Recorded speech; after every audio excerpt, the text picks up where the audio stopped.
আজ আমি বানাচ্ছি খিচুড়ি, তোমাদের সাথে আমি খিচুড়ির রেসিপিটা শেয়ার। তেলের ওপর দিয়ে দিলাম 5 ফোড়ন, আর দিয়ে দিলাম তেজপাতা।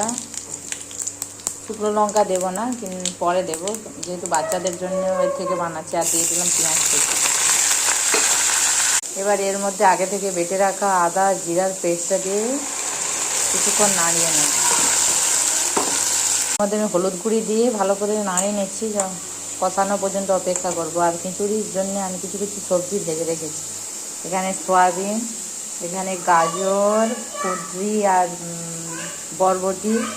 এখানে চাল ডাল আমি ধুয়ে নিয়েছি। আমি চালের পরিমাণ কম দিয়েছি, ডালের পরিমাণ বেশি দিয়েছি। আর এখানে আমার ফুলকপি আলু ভাজা হচ্ছে। আমার কষানো হয়ে গেছে, যে মশলা থেকে তেল ছেড়েছে। এবার এর মধ্যে আমি চাল ডাল দিয়ে ভালো করে সব রকম সবজি আমি এর মধ্যে দিয়ে দিয়েছি। এবার কিছুক্ষণ ফুটিয়ে নেওয়ার পর গরম মশলা আর তড়কা, একটু ঘি, গরম মশলা আর চিনি পরিমাণ